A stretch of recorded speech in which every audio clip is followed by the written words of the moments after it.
রাসূল পাক সাল্লাল্লাহু আলাইহি ওয়াসাল্লাম বলেন ইগতানিমু খামসান ক্বাবলা খামসিন, পাঁচটা জিনিস আসার আগে তোমরা পাঁচটা জিনিসকে মূল্যায়ন করো। কয়টা জিনিস? পাঁচটা জিনিস আসার আগে পাঁচটা জিনিসকে মূল্যায়ন।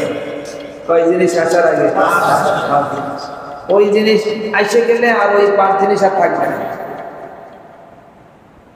ওই পাঁচ জিনিসের মূল্যায়ন ওই পাঁচটা আসার আগে করতে হবে। এসে গেলে আপনি আর ওটা তো তখন আর আপনার কাছে থাকবে। পাঁচটা জিনিস আসার আগে তোমরা পাঁচটা জিনিসকে মূল্যায়ন করো। কয় জিনিস আসার আগে? সবাই বলেন। এই জন্য যে আলোচনা শুনবেন আলোচনাটাকে চেষ্টা করবেন মুখস্থ রাখার, এরপরে কোথাও লিখে রাখার। একটা ডায়েরি বানাবেন, ডায়েরির ভিতরে লিখে রাখবেন। আপনি সব কথা মনে থাকবে না, মূল কথাটা অন্তত লিখে রাখেন। শাবাবাকা ক্বাবলা হারামিক, তোমাদের যাদের যৌবনকাল আছে এই যৌবনকালকে মূল্যায়ন করো। বার্ধক্য আসার আগে, বুড়া হওয়ার আগে যৌবনের মূল্যায়ন করো। কোন জিনিস আসার আগে? বৃদ্ধকাল, বার্ধক্য, বুড়া হয়ে যাওয়ার আগে তুমি যে যৌবন আসো, তুমি যে যুবক আসো, এটাকে তুমি মূল্যায়ন করো। আচ্ছা বলেন তো, আপনি যদি বুড়া হয়ে যান, বলেন তো এবার যৌবন কি আপনি আনতে পারবেন? যৌবনকালে আপনি যা যা বলতে পারতেন তা কি আর বলা যাবে? যৌবনকালে যা যা আপনি ইবাদত বন্দেগী করতে পারতেন তা কি আর করা যাবে? বার্ধক্য আসার আগে কি করতে হবে? যৌবন কালকে কাজে লাগাতে হবে। সবাই বলেন কি? যৌবন কালকে কি করতে হবে? চুল দাড়ি পাকার আগে, এই চুল কাঁচা থাকা অবস্থায়, দাড়ি কাঁচা থাকা অবস্থায়, শরীরের পশম কাঁচা থাকা অবস্থায়, শরীরের শক্তি থাকা অবস্থায় এটাকে কাজে লাগাই দিতে হবে। 5 ওয়াক্ত নামাজ, টাইট 5 ওয়াক্ত নামাজ। কয় ওয়াক্ত? জোরে বলেন, জোরে। নামাজ কয় ওয়াক্ত? 5 ওয়াক্ত তো পড়বে যুবকরা, তাহাজ্জুদে দাঁড়ায় যাবে। রাসূল পাক সাল্লাল্লাহু আলাইহি ওয়াসাল্লাম একবার সূরা বাকারা শুরু করছে, এক সাহাবী সেই পিছনে দাঁড়াইছে। সূরা বাকারা শুরু করছেন, ভাবছেন যে এই দাঁড়ালাম একটু, নামাজ শুরু করছে। সূরা বাকারা 2.5 পারা, সুবহানাল্লাহ। এক পারা শেষ হলে ভাবছেন যে মনে হয় রুকুতে যাবে, যায় না। আর এক পারা শুরু হয়ে গেছে, এই পারা শেষ চলে মনে হয় রুকুতে যাবে, তাও যায় না। সুবহানাল্লাহ বলে। আরে যুবক বয়সে তো এটা করার দরকার। আজকে যুবকরা করতেছে কি? মা বাপ একটা ছেলেকে ওই 5 লাখ টাকা দামের একটা গাড়ি থেকে কিনে দেওয়াই লাগবে না, এর ফুটা করে দেবে। বলেন না, ফুটা করে দেবে, না দিলে ফুটা করে দেবে। এমন সন্তান আপনি বানালেন, এই সন্তানকে না দিলেও মাইরে ফেলবে। এমন বাধ্য হয়ে মা বাপের তখন দেওয়া লাগতেছে। নাউজুবিল্লাহ বলেন। এই সন্তানটা এমন হলো কেন? এর জন্য দায়ী কে? মা বাপ। এরপরে দিলেন, হতে পারে অ্যাক্সিডেন্ট করে রাস্তায় ক্লিয়ার। এখন ছেলে যদি একটাই হয় তাহলে আমার সামনে জীবন খালি কাঁদবেন। এই যে যৌবনকাল, এই যৌবনকালকে কাজে লাগাতে হবে। এই যৌবনকাল আল্লাহ তাআলা দিয়েছেন এই মোটরসাইকেল নিয়ে ঘোরার জন্য না। এই যৌবনকাল তুমি আল্লাহর সামনে দাঁড়াবা। আল্লাহ তাআলা তোমাকে যৌবনকাল দিয়েছেন। তোমার মাথার চুলটা কত চমৎকার, তোমার চোখটা কত চমৎকার, তোমার শরীরের ভিতরে কত শক্তি। তুমি যা খাও, যদি মনে করো যে 2 দিন খাবো না, তাও তোমার শরীর ঠিক থাকবে। আর বুড়া মানুষ, বৃদ্ধ মানুষ যদি মনে করে যে 1 ওয়াক্ত খাবো না, 1 ঘন্টা খাবো না, অস্থির হয়ে যাবে, পাগল হয়ে যাবে। আরে সম্ভব না, কি বলো, ঠিক না নাকি? এই জন্য যৌবনকাল যারা যুবক, যারা যুবতী, তাদেরকে বুঝাই দিতে হবে, হে যুবক, তোমার এই টাইমটা ইবাদতের টাইম, এই টাইমটা শয়তানি করার টাইম না। এই টাইমটা তোমার শয়তানি করার কোনো সুযোগ তোমার নাই। তোমার এই টাইমটাকে তুমি মূল্যায়ন করো। একটা সময় তোমার যৌবন কিন্তু হারায় যাবে। যখন একবার যৌবন হারায় যাবে, তুমি আর সারা জীবন কানলেও আর যৌবন পাওয়া যাবে না। যাদের জীবনে যৌবন হারায় গেছে, এই যে আমাদের সহসভাপতি, আমার সভাপতি সাহেব বসে আছেন, আমাদের এই আর একজন আমার মুসল্লি ওই মহল্লা থেকে আসছেন, ওই আর একজন, জিজ্ঞেস করেন ওনাদের কত আফসোস আছে জিজ্ঞেস করে, মাঝে মাঝে দেশে জিজ্ঞেস করবেন, নানার কাছে যাবেন, জিজ্ঞেস করবেন নানা মনের ভিতরে কোনো খারাপ লাগে যে আরে বলিস না, আরে দাদু ভাই নানু ভাই জানো না ওই যৌবনকাল ফিরে পাওয়ার জন্য কত আশা আমাদের, কিন্তু আমরা তো আর পাবো না। এই যে আর একজন বসে রয়েছে কি, এই জন্য তোমরা যারা ভিতরে ভিতরে যে যুবকদেরকে দেখা যাচ্ছে, তোমরা যদি 4 জনও যদি দাঁড়ায় যাও, তুমি 4 লক্ষ মানুষের কাজ তুমি করতে পারবা। তাহলে আমাদের 1 নম্বরের কাজ হলো রাসূল পাক সাল্লাল্লাহু আলাইহি ওয়াসাল্লাম যেই পরিমাণ দিক নির্দেশনা দিয়ে গেছেন আর কিচ্ছু দরকার হয় না। একজন মানুষ যদি আল্লাহর নবী সাল্লাল্লাহু আলাইহি ওয়াসাল্লামের কথাগুলো খালি একটু যদি একটা হাদিসকে যদি ফলো করে তাই যথেষ্ট। সুবহানাল্লাহ বলে। কয়টা হাদিস? একটা হাদিসকে যদি ফলো করে সে একদম তার দুনিয়া আখিরাত উভয় জাহানে সে জয়ী হবে, সে সাফল্যমণ্ডিত হবে, সে সৌভাগ্যশীল হবে, সে জান্নাতি হবে, সে জাহান্নাম থেকে বাঁচবে। জোরে বলেন সুবহানাল্লাহ। লক্ষ লক্ষ হাদিসের উপরে আমল তো করতে পারলে অনেক ভালো, একটা হাদিসকে যদি সে টাইট করে ধরে। কোন যুবক যদি এই কথাকে ভালো করে হৃদয়ের ভিতরে গেঁথে নেয়, তাই তো কথা, আমার তো টাইমটা রাস্তার ভিতরে আর ওই মেয়ে মানুষের পিছনে পিছনে ঘোরার তো আমার টাইম না। যখন হালাল বিবাহ করার ব্যবস্থা আছে তা আমি আর একজনের পিছনে কেন করবো? আমার যদি দরকার হয় মা বাপের সঙ্গে কথা বলবো, মা বাপ সুন্দরভাবে বিবাহের ব্যবস্থা করে দিবে। আল্লাহর নবী সাল্লাল্লাহু আলাইহি ওয়াসাল্লাম বলেন শাবাবাকা ক্বাবলা হারামি। ও আমার উম্মতেরা, 5 জিনিস আসার আগে 5 জিনিসকে মূল্যায়ন করো। 1 নম্বর হলো তোমার যৌবনকাল চলে যাওয়ার আগে, তোমার যদি বার্ধক্য এসে যায় তুমি যৌবনকাল আর ফিরে পাবা না। যাদের যৌবনকাল আছে যৌবনকালকে কাজে লাগাও। অন্য হাদিসের ভিতরে আসছে 7 শ্রেণীর মানুষ আরশে আজিমের ছায়ার ভিতরে যে স্থান পাবে তার ভিতরে 2য় নম্বর ওয়াশাবুন নাশআ ফি ইবাদাতিল্লাহ। ওই সমস্ত যুবক যারা তাদের যৌবনকালকে ইবাদতের ভিতরে কাটায় দিয়েছে। সুবহানাল্লাহ। এমন অনেক ভার্সিটিতে পড়ে, আপনি দেখলে মনে হবে বড় কোনো মুহাদ্দিস। সুবহানাল্লাহ বলে। দেখলে মনে হবে বড় কোনো মুহাদ্দিস, এমন ভাবে মাথায় পাগড়ি বাঁধা, চুল জুব্বা পরা, সুন্দর লেবাস, আপনি দেখলেই মনে হবে বড় কোনো হাজী সাহেব, বড় কোনো গাজী সাহেব, কিন্তু আসলে সে ভার্সিটিতে পড়ে। সুবহানাল্লাহ বলে। তার যৌবনকালকে সে ইসলামের পথে লাগাই দিয়েছে। আমি ঢাকাতে একবার আমাদের দাওরা হাদিসের বছর আমরা একবার জামাতে বের হয়েছিলাম এক জায়গায়, সেখানে ওই মসজিদে কোনো লোক যায় না, তা আমাদেরকে পাঠালো। আমাদের ওই বছর শেষ বছর, তা আমরা আর একটা মসজিদে গেলাম। যাওয়ার পরে ওইখানে যাওয়ার পরে একটা লোক শুয়ে আছে, সেরকম দাঁড়িয়ে সেরকম দাঁড়িয়ে। আমি মনে করছি বিশাল কোনো হুজুর হবে, আমি যে এরকম বসে আছি। তখন উনি এসে বলছে, ভাই আপনি যা মনে করছেন তা না, আমি একজন জেলারের মানুষ। সুবহানাল্লাহ। ওনাকে দেখলে বিশ্বাসই হবে না, আমি তো মনে করছি বিশাল কোনো হুজুর, কিন্তু আসলে দেখলে তাই। তার যৌবনকালকে সে কাজে লাগিয়েছে। ভাই আমাদের যৌবনকালকে কি লাগাতে হবে? আমাদের যাদের মধ্যম বয়স, আমাদেরও এখন কাজে লাগানোর এখন একটু সুযোগ আছে, কিন্তু বিরুদ্ধ হয়ে গেলে আর হবে না, আর হবে না। সিগন্যাল কিন্তু একটু একটু দিচ্ছে, দেখবেন মাথা ঘুরে, এখানে ব্যথা করে, ওইখানে ব্যথা করে, আগের মতন আর সেই কণ্ঠ চলে না। আমার এক সময় যে কণ্ঠ ছিল, আলহামদুলিল্লাহ আল্লাহ তাআলা আমাকে যে কণ্ঠ দিয়েছিলেন এক সময় চালাইছে, এখন সেই রকম কণ্ঠ আর চলে না। তো মাঝে মাঝে খুব আফসোস লাগে, সেই যে একটা কণ্ঠ যখন তিলাওয়াত করতাম তখন তো সেই রকম ভাবে তিলাওয়াত করছি, কিন্তু এখন আস্তে আস্তে আস্তে আস্তে ভাটির দিকে চলে আসতেছে। কোন দিকে? ভাটি। ভাটি। যৌবন মানে জুয়া, যৌবন মানে জুয়া, জুয়া উঠবে, এরপরে আবার জোয়ারের পরে কি আসে? ভাটি আসে। ভাটিতে সব নেমে যাবে। শরীরের ভিতরে, হাতের ভিতরে যে শক্তি ছিল সেই শক্তি থাকবে না, পায়ের ভিতরে যে শক্তি ছিল থাকবে না, কানের ভিতরে যে শক্তি ছিল থাকবে না, জবানের ভিতরে যে শক্তি ছিল থাকবে না, চোখের ভিতরে যে শক্তি ছিল থাকবে না। এখন এই যে চোখ আল্লাহ দিয়েছেন কি ওই হারাম জিনিস দেখার জন্য, আর মোবাইলে হারাম জিনিস দেখার জন্য না, এই চোখ আল্লাহ তাআলা দিয়েছে আমি আল্লাহ আমার এই কালাম দিয়েছি, আমার এই কালামটা পড়ে দেখ কি মজা মজা। সুবহানাল্লাহ বলে। আমার এই কালাম যেখানেই খুলবেন সেখানেই মালিককে দেখা যাবে। জোরে বলেন সুবহানাল্লাহ। মালিক চোখ দিয়েছেন, চোখ দিয়ে কালাম দেখো।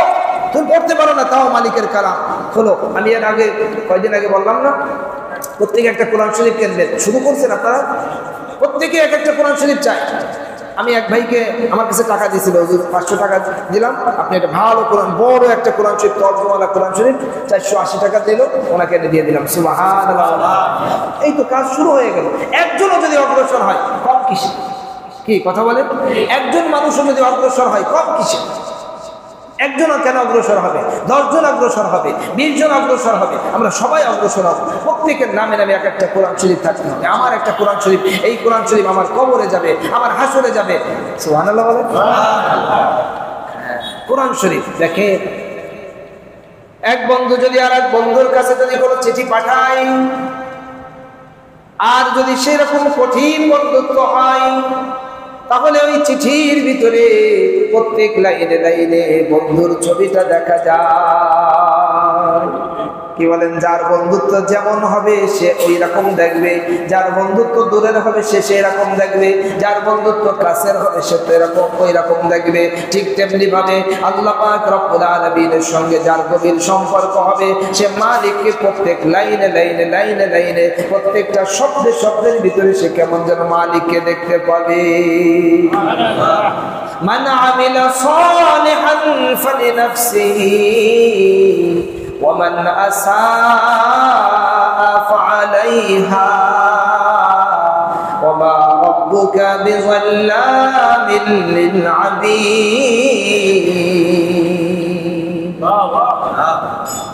আল্লাহ তাআলার কত কথা কত স্পষ্ট কথা।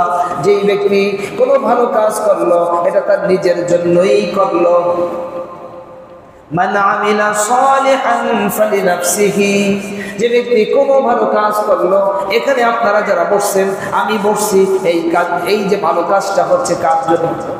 আমার নিজের জন্য। আমি নিজের জন্য করতেছি, আপনারা আপনার নিজের জন্য করতেছেন। মান আমিলা সালিহান ফালিনাফসিহি ওয়া মান আসাআ ফাআলাইহা, আর যেই ব্যক্তি কোনো মন্দ কাজ করবে এটা তার উপরে বর্তাবে। ওয়া মা রাব্বুকা বিযাল্লামিল লিল আবিদ, তোমার রব কোনো বান্দার উপরে, কোনো ব্যক্তির উপরে, কারোর উপরে জুলুমকারী নয়। আল্লাহ তাআলা কোনো বান্দার উপরে যারা পরিমাণ জুলুম করবেন না। সুবহানাল্লাহ। এই জন্য ভাই, কোরআন শরীফ এটা এখনই পড়ার টাইম। হে যুবক, তুমি পড়ো, তুমি অগ্রসর হও। তোমাকে অগ্রসর হতে দিবে না, মোবাইল হতে দিবে না তোমার ওই বন্ধুরা। আল আখিল্লাউ ইয়াওমাইযিন বা'দুকুম লিবা'দিন আদুউন ইল্লাল মুত্তাকিন। কিয়ামতের দিন বন্ধু বন্ধু সব দুশমন হয়ে যাবে। বন্ধু বন্ধু কি হয়ে যাবে? দুশমন হয়ে যাবে। এক বন্ধু আর এক বন্ধুর কিন্তু মন্দ কাজের দিকে রাখছে, ভালো কাজের দিকে কয়জনে ডাকে? ভাই বন্ধু যারা আছে আপনারা খবর নেন, ভাই বন্ধু সব মন্দ কাজে থাকে। তবে যারা মুত্তাকি তারা কি হবে না? দুশমন হবে না। এই যে আমাদের পারস্পরিক যে সম্পর্ক, আমরা দুশমন হব না। কি বলেন? ঠিক না বেটি? আমরা একজন আরেকজনের সাহায্যে দাঁড়াবো কিয়ামতের ময়দানে। যদি আমরা সুযোগ পাই, আমরা যদি নাজাত প্রাপ্ত হয়ে যেতে পারি, আপনাদের জন্য আমরা কাজ করব। আপনারা যদি নাজাত প্রাপ্ত হন, আর যদি দেখেন যে ইমাম সাহেব অসুবিধায় পড়ছে, তখন আপনারাই তো দৌড়ে আসবেন। কি বলেন? ঠিক না বেটি? আল্লাহ। তাহলে 1 নম্বর কথা, 5 জিনিস আসার আগে 5 জিনিসকে মূল্যায়ন করতে হবে। তার ভিতরে 1 নম্বর হলো বার্ধক্য আসার আগে যৌবনের মূল্যায়ন করা। এই যৌবন কালটা এটা আল্লাহ তাআলা দিয়েছেন তাকে দেওয়ার জন্য। দেখেন এখানে একটা বোনাস একটা আছে, হেভি একটা বোনাস। এই যৌবন কাল মনে করেন 15 বছর থেকে নিয়ে একদম 40 বছর ধরে 45 বছর, এই টাইমটুকু যৌবন কাল। এই যৌবন কালটাকে যদি কেউ 5 ওয়াক্ত নামাজ পড়ে, গুনাহ থেকে একটু বেঁচে থাকে, বড়দেরকে সম্মান করে, ছোটদেরকে স্নেহ করে, মা বাপের প্রতি খুব যত্নবান। মা বাপের প্রতি কি হতে হবে? সবাই বলেন, মা বাপের প্রতি কি হতে হবে? অনেক যুবকরা এখন মায়ের কথা ভুলে গেছে। আহা, মায়ের কথা সেদিন তুমি বুঝতে পারবে যেদিন তোমার স্ত্রীর গর্ভে সন্তান আসবে, আর স্ত্রী রাতের বেলা ঘুমাতে পারতেছে না, নিঃশ্বাস নিতে পারতেছে না, তখন তোমার বুঝে আসবে আমার মাও তো আমার জন্য এরকম কষ্ট করেছে। কথা বলেন? এই দৃশ্য আমি দেখি। আমি দেখি আর তখন আমার চোখে পানি চলে আসে, আমার মাও তো আমার জন্য এমন কষ্ট করছে। আর এখন তো কত ভিআইপি ব্যাপার, তখন আগের দিনে কোনো ভিআইপি, কোনো ওষুধ নেই, ওষুধ নেই, কোনো ডাক্তার নেই, কবিরাজ নেই, ওইভাবে তারা ওই লতা পাতা খাইয়ে কোনো রকমে থাকছে, কত কষ্ট করছে, সাংসারিক সব কাজ করা লাগছে। কি ভাই কথা বলেন? বাচ্চা পেটে নিয়ে সাংসারিক সব কাজ করা রাখছে। আর এখন সাংসারিক কোনো কাজ করে না, সব সাপোর্ট দিচ্ছে, কয়েকজন মিলে সাপোর্ট দিচ্ছে, আর তখন সব কাজ করছে। সাপোর্ট তো সেভাবে, আরে বাস্তবে কি হয় তখন শ্বশুর শাশুড়িরাও সেরকম ভাবে মূল্যায়ন, যারা করছে করছে, যারা করে নাই অনেক মানুষ। এই জন্য ভাই মা বাপ সব থেকে দামি কিমতি সম্পদ, জোরে বলেন সুবহানাল্লাহ। এই জন্য যাদের মা বাপ বেঁচে আছে, মা বাপ যাদের বেঁচে আছে খুব মূল্যায়ন করবেন তো ভাই, সবাই বলেন আল্লাহ তাআলাকে হাত উঁচু করে দেখায় দেয়, আল্লাহ তাআলা আমাদের সকলকে কবুল করেন। মা বাপ এ বহুত কিমতি, মা বাপ ছাড়া আপনি পৃথিবীর মুখটা দেখতে পারেন না। হায় হায়, আপনি কিচ্ছু জানেন না।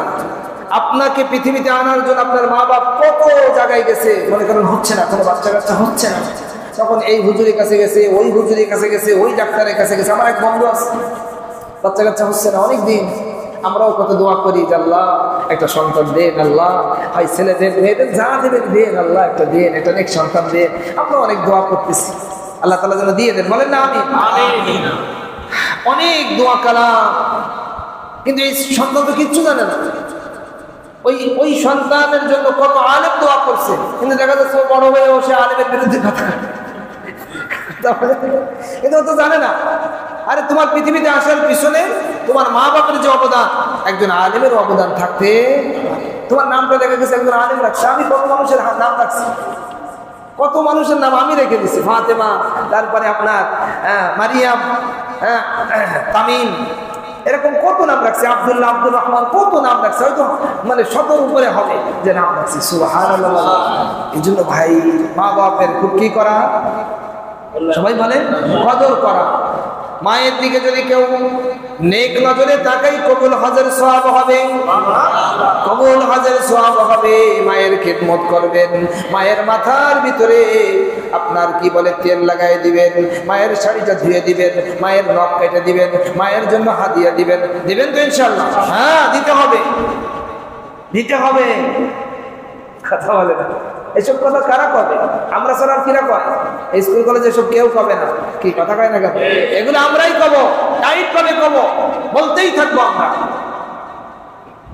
আমাদের মা বাপ বড় দামি, মা বাপের চেহারা আজ এত সুন্দর থাকবে না, বিবির চেহারাটা অনেক সুন্দর, কিন্তু মা বাপের চেহারাটা কি থাকবে না, এখন সুন্দর থাকবে না। কেন? তার কারণ হলো তার ওই চেহারা চলে আসছে তোমার ভিতরে, তোমাকে দিতে গিয়ে, তোমাকে আনতে গিয়ে তার চেহারা সব নষ্ট হয়ে গেছে। চেহারা নষ্ট হয়েছে কোন জায়গায়? তোমার পিছনে। হ্যাঁ যুবক, তোমার পিছনে, তোমার পিছনে সময় দিতে গিয়ে, তোমাকে পৃথিবীতে আনতে গিয়ে। এই যে এইখানে যে একটা ঘটনা ঘটলো, আপনারা তো এই যে বউবাজারে একটা বাচ্চা, তো ছোট একটা মেয়ে আর একটা বাচ্চা ভূমিষ্ঠ, অপারেশন হয়েছে, খুব বোঝে একটা পুত্র সন্তান, এরপরে ওই নারী মারা গেছে। সে তো পৃথিবীতে একটা বাচ্চা ভূমিষ্ঠ করে গেল, কিন্তু সে তো কবরের ভিতরে রওনা দিল। কত কঠিন কথা ভাই, এ কথা কে বুঝবে, এ কথা কে চিন্তা করবে? ইসলাম ছাড়া, ইসলামের চর্চা ছাড়া এই পৃথিবীতে শান্তি কোনোদিনও আসবে না। কি বলেন, ঠিক না? ইসলামের চর্চা এটাই, যখন প্রত্যেক সন্তান মা বাপের বাধ্যগত হবে, পুরো পৃথিবীটা হয়ে যাবে একটা জান্নাতের পরিবেশ। জোরে বলেন সুবহানাল্লাহ। আজকে অধিকাংশ ছেলে মেয়ে মা বাপের দেখতে পারে না, কথা শোনে না, বিয়ে করার পরে তো সব আলাদা, বিয়ে করার পরে কোনো খবরই নাই। আপনি শহরে আছেন, বারবার খবর নেন, আমরা তো নেই, আমরা তো নেই। সুবহানাল্লাহ বলেন। এই জন্য ভাই এই যৌবন কালকে কাজে লাগাতে হবে। কি কাজে, কোন কাজকে কাজে লাগাতে হবে? যৌবন কাল। এখন জিকিরের টাইম, এখন জিকিরের টাইম, টাইট করে। এখন আপনি যদি ইচ্ছা করেন আপনি সারা রাত দাঁড়ায় থাকবেন। অনেক সময় অনেক যুবকরা ওই যে সাত রাস্তার মোড়ে যান, ওই জায়গা যদি 100 যুবক যদি না পান, আমি কি ভাবছি, কি কথা বলি, ওইখানে ওই রাত 12টার মতো দাঁড়ায় থাকবে, এই দাঁড়ায় রয়েছে, ট্রেনের পাশে মশার কামড় খাচ্ছে। আপনি নিউ মার্কেটে যান, ওখানেও পান, আছে না নেই? আর আপনি ওই দেহে ওগুলো দেখার জিনিস না, ওগুলো কত সময় নষ্ট করে ফেলতেছে। আপনি এইখানে টাইম পাস করেন, এখানে সময় ব্যয় করেন, এখানেও মজা আছে, আছে না নেই? কি বলেন? এই যে আমরা আলোচনা করতেছি, আপনারা শুনতেছেন, মজা না বলে কি মানুষ বসবে? মজা অবশ্যই আছেই আছে। লাইন ধরতে হবে। এইখানের যে মজা, এই মজার ভিতরে কোনো অশান্তি নেই, আর ওইখানের যে মজা, ওই মজার পরে অশান্তি আছে। ওইখানে মজা ওঠে, মনের ভিতরে আগ্রহ তৈরি হয়, কিন্তু সেই আগ্রহ সে খালাস করতে পারে না। আগ্রহকে সে কি করতে পারে না? দাবায় দিতে পারে না। তার আগ্রহ উঠলো, কিন্তু আর আগ্রহটাকে সে যে ভ্যানিশ করবে সেটা তো তার নাই। তার জন্য তার ভিতরে অশান্তি দাউ দাউ করে জ্বলতে থাকে। আর এইখানে আপনি এত শান্তি পাবেন, এত শান্তি পাবেন, শান্তি নিয়ে আপনি বাসার ভিতরে রওনা দিবেন। কি বলেন, ঠিক না বেঠিক? তাহলে 1 নম্বরের বিষয় হলো শাবাবাকা ক্বাবলা হারামিক।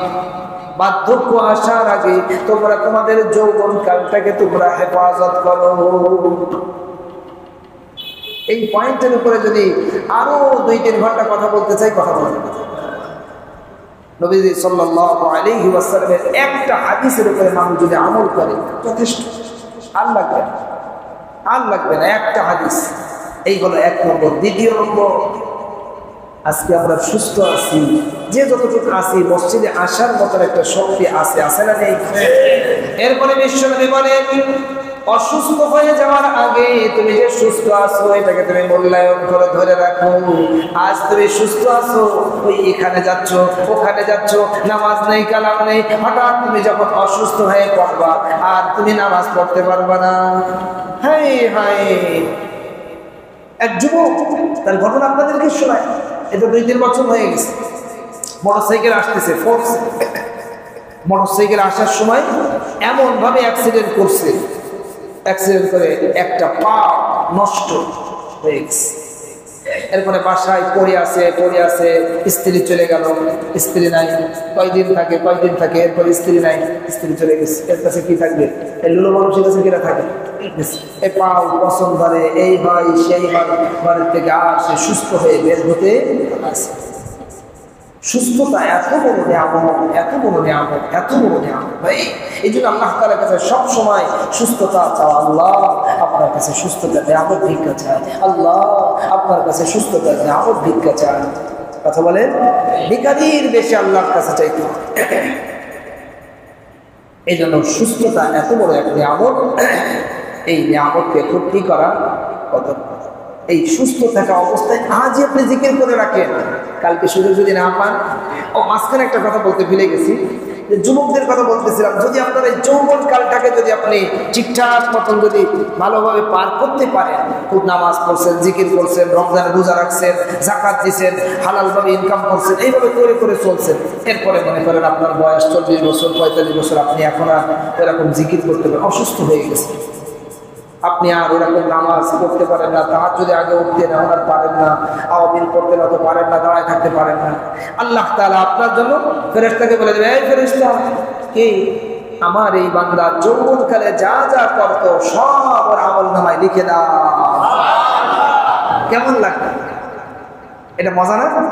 আর আরেকজন যুবক, ও যৌবনকালে কিছু করে, ও 40 বছর পার হয়ে গেছে, ইয়ানে মদ খেয়ে বেড়াইছেন, ওখানে আরেকজনে নিয়ে ঘুরে বেড়াই, এসে এই জায়গায় এই, ওই জায়গায় সেই, ওই জায়গায় পরকিয়া, ওই জায়গায় মারামারি, ওই জায়গায় গুন্ডামি, এই সব নানান শয়তানি করে বেড়াচ্ছে, ইবাদত নাই। এও যখন বুড়া হয়ে গেছে, ফেরেশতারা আল্লাহ তাআলা বলবেন যে, আল্লাহ এই ফেরেশতা, এর নামে কি লেখবা? তো কিছু করেনি ওর জায়গায়। আর যদি লিখতে হয় তাহলে লেখা লাগে খুন খারাপ, এইটা সেইটা, এইসব লেখা। এই জন্য এখানে বুদ্ধির পরিচয় দিতে হবে। আল্লাহ তাআলা আমাদেরকে যে বুদ্ধি দিয়েছেন, এই বুদ্ধির কি দিতে হবে? পরিচয় দিতে হবে।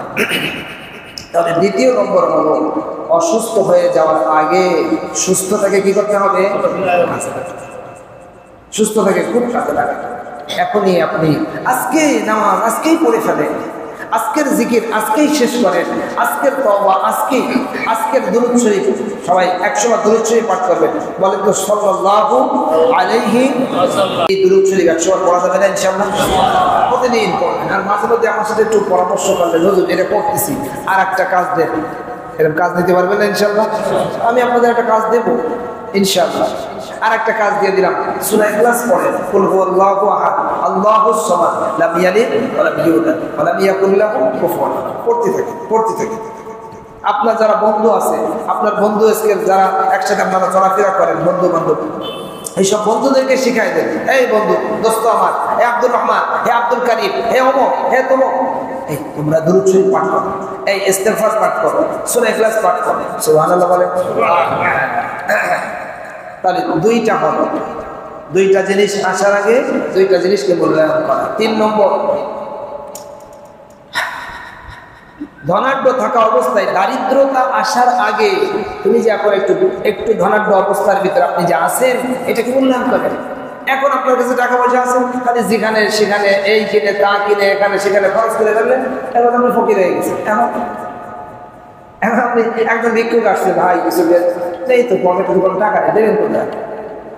এই জন্য ধনাঢ্যতাকে মূল্যায়ন করা, এইভাবে খরচ করা, হিসাব করে করে পথ চলা, হিসাব করে করে পথ চলা। তাহলে আমি একজন অভাবী মানুষ আসলে আমার পরিবার, আমার আত্মীয় তাদেরকে যেন আমি কিছু যেন দিতে পারি, সবকিছু আমরা একটা সিস্টেমের ভিতর দিয়ে চলা। এখন আজকে একদম ওই সেই হাই লেভেলের এক হিসেবে আপনি উঠলেন, কি বলে, এই যে সিটির, আপনি যে ওইখানে উঠছেন, ওইখানে যে 7,000 টাকা ভাড়া দিয়ে থাকছেন, এই খায় দেয় 20,000 টাকা খরচ করে, অমুক জায়গায় আরো 10,000 খরচ করে আসবেন, খরচ করে একদম ক্লিয়ার। এমন ক্লিয়ার হওয়া যাবে না। তাহলে দারিদ্রতা আসার আগে ধনাঢ্যতাকে কি করতে হবে? দারিদ্রতা যদি এসে যায়, কালকে না তার আগের দিন, আমি একটা রিক্সায় যাচ্ছি, উনি বলছে হুজুর ওই যে আর একটা রিক্সা যাচ্ছে, হুজুর এই লোকটাকে দেখে রাখেন, এই লোকের আব্বার অনেক মানে সম্পত্তি ছিল, জুয়া খেলতে খেলতে ঘর বাড়ি সব বেচে কিনে শেষ, আমার রিক্সা চালায়। নাউজুবিল্লাহ। তাহলে কি হলো? জুয়া খেলা যাবে না, জুয়া খেলা জায়েজ নেই, বলেন হারাম। জুয়া খেলা কি হারাম, জুয়া খেলা জায়েজ নেই, খেলবেন না। যদি কারোর অভ্যাসটাকে বাদ দেন, কথা বলে না, আপনার লাভ হবে। নাইলে ঘর বাড়ি কিচ্ছু থাকবে না, সব আউট হয়ে যাবে, বিবি টিবি কিচ্ছু থাকবে না, সব ছেলে মেয়ে কিচ্ছু থাকবে না। এই জন্য আল্লাহ তাআলা যেটাকে হারাম করেছেন ওটা হারাম। তাহলে কয় নম্বর হলো? 3 নম্বর। 4 নম্বর,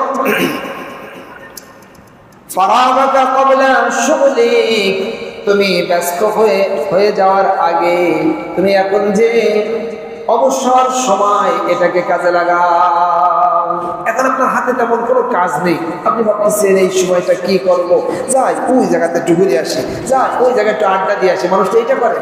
অবসর সময়, এই অবসর সময় ব্যস্ত হওয়ার আগে আপনি অবসর সময়কে কাজে লাগান। এখন কয়েকবার তিলাওয়াত করে ফেলেন, সূরা ইয়াসিনটা পড়েন, সূরা ইখলাসটা পড়েন, আত্মীয়-স্বজনের খোঁজ খবর নিন, অবসর আছে আমি সময়টাকে কাজে লাগাই। কি কি কাজ করা যায়? 5 জনকে দাওয়াত দিয়ে মসজিদে নিয়ে আসেন, ইসলামের কাজ করেন, কিছু ইসলামের শরীয়তের মাসআলা শিখেন।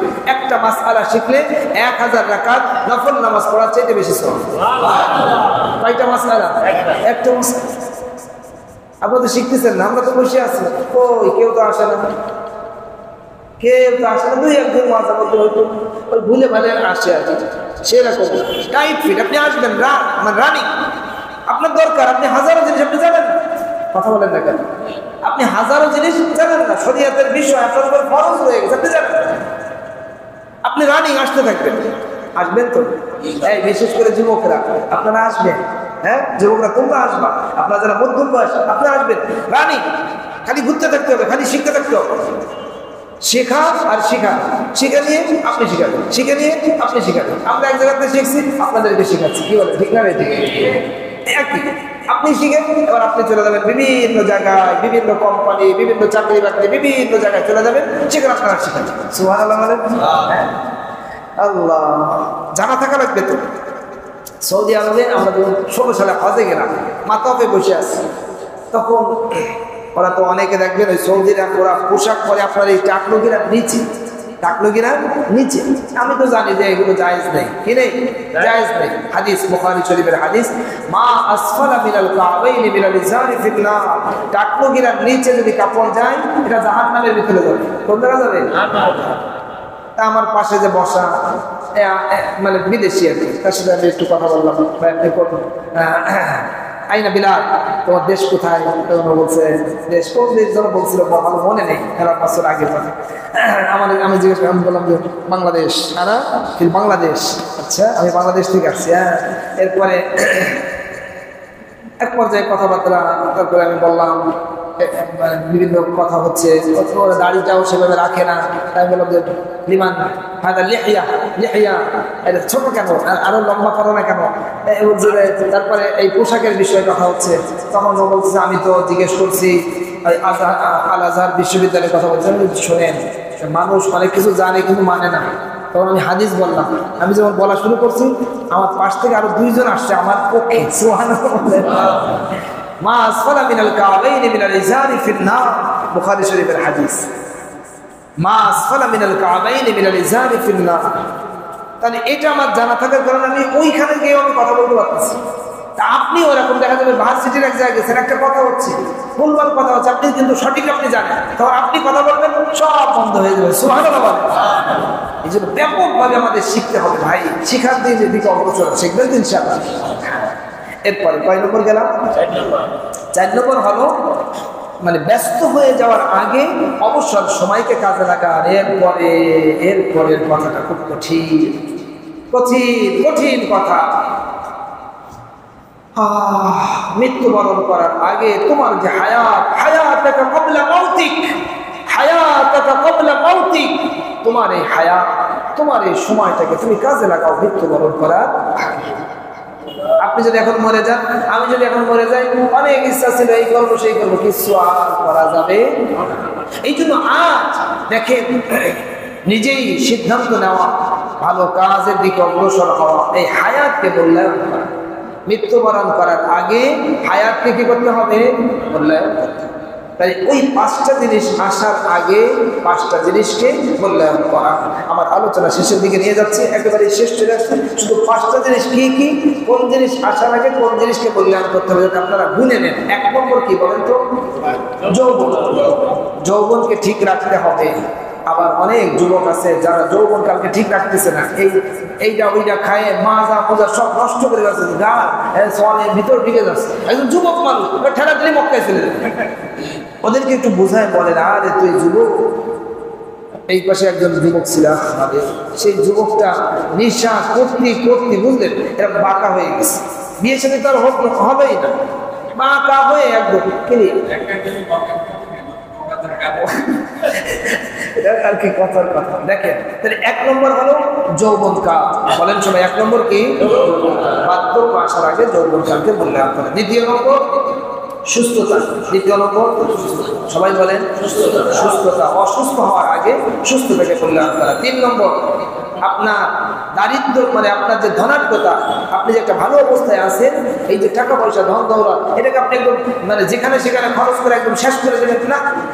আপনি এটাকে সঠিকভাবে মূল্যায়ন করেন। মসজিদে কিছু দিলেন, মাদ্রাসায় কিছু দিলেন, আপনার আত্মীয়-স্বজনকে কিছু দিলেন, পরিবারকে দিলেন, দিয়ে একটা ব্যালেন্স করে আপনার চলা, সবাই সুন্দরভাবে এটাকে পরিপাটিভাবে সুন্দরভাবে চলা। এরপরে 4 নম্বর, ব্যস্ত হয়ে যাওয়ার আগে অবসর সময়কে কাজে লাগান। মনে করেন আজকে আপনার রাত্রে কোনো কাজ নেই, আপনি বলছেন কি করবো? আরে কি করবো মানে হুজুর শিখাই দিছে, জায়নামাজ ফেলাও, তসবিহ নাও, জায়নামাজে দাঁড়ায়। সুবহানাল্লাহ বলেন। কিছু করতে পারছি না, আমি বলছি সুবহানাল্লাহ, আলহামদুলিল্লাহ, আল্লাহু আকবার, লা ইলাহা ইল্লাল্লাহ, আল্লাহ। বলেন না আল্লাহ আল্লাহ আল্লাহ আল্লাহ আল্লাহ আল্লাহ। ওযু লাগবে না, ওযু ছাড়াই আল্লাহ আল্লাহ আল্লাহ আল্লাহ আল্লাহ। হ্যাঁ, এই যে শুরু হয়ে গেল। এগুলো তো অনুশীলনই করা লাগে, না তো অভ্যাসে আসবে না। আপনার অভ্যাস হয়ে গেছে, সময় কি করি। একটা বন্ধুরে ডেকে নিয়ে এসে, এই বন্ধুর সাথে এই সেই করা, বন্ধু আসলে বাবা এদের গানটা একটু সারাদিন দিই, এই আর একটা শুরু হয়ে গেল। কয় নম্বর বললাম? 4 নম্বর। আর 5 নম্বর হায়াতাকা ক্বাবলা মাউতিক। ভাই যারা মৃত্যুবরণ করছে, আহা, তারা যদি ফিরে আসতো তাহলে আমরা বুঝতে পারতাম মৃত্যু কি জিনিস, কত ভয়ঙ্কর। মাঝে মাঝে খুব চিন্তা করতেন, আমি প্রায় মাঝে মাঝে খাটে শুয়ে চিন্তা করি, এই যে এখানে শুয়ে আছি, হাই হাই এমন একটা দিন আসবে আমার টানতে নিয়ে যাবে, এই ঘরে আর রাখবে না, নিয়ে ওই নিচেই ছুঁয়ে দেবে। তাও বাইক আছে কিনা আল্লাহ ভালো জানি না তো কিছু। তারপরে আমাকে মাটির তলে, আমি একা মাটির তলে শুয়ে রয়েছি, আল্লাহ, মাটির তলে আমি একা, কোনো ঘর নেই, বাড়ি নেই, কিচ্ছু নেই, জানলা নেই, দরজা নেই, শুধু মাটি আর মাটি। আর ওর ভিতরে ফেরেশতা আসবে, কি হবে না হবে আল্লাহ। ভাই কি বলেন, এ কথা কে চিন্তা করবে? আমি চিন্তা করবো, বলেন এ কথা কে চিন্তা করবে? আমি চিন্তা করবো। আমার মরণ আছে, আমার মরণ আছে বিদায় আমার চিন্তা আছে। কি করবে, দেরি হয়ে যাচ্ছে নাকি? তাহলে আমরা 5টা জিনিস আমরা জানলাম তো মনে থাকবে তো ইনশাআল্লাহ। আর যদি আপনারা ভুলে যান আমার কাছে জিজ্ঞাসা করবেন তো ভাই, হ্যাঁ আপনারা জিজ্ঞাসা করলে আমি অনেক খুশি হব যে আমার একটা ভাই, আমার একজন মুসল্লি, সে কিছু ভুলে গেছিল, আমার জানার দিকে অগ্রসর হয়েছে। জানতে হবে, এটাকে ভালো করে টাইপ করে মুখস্থ করে নেন। একটা জিনিস যদি আপনার জানা হয়ে যায়, ব্যাস আপনি এই একটা জিনিসের উপর আমল করলে, একটা হাদিসের উপর আমল করলে আপনি কোথা থেকে কোথায় চলে যাবেন আল্লাহ তাআলাই ভালো জানেন। কি বলেন, ঠিক না বেঠিক? আল্লাহ পাক রব্বুল আলামিন আমাদের আজকের আলোচনাকে কবুল করে বলেন আমিন।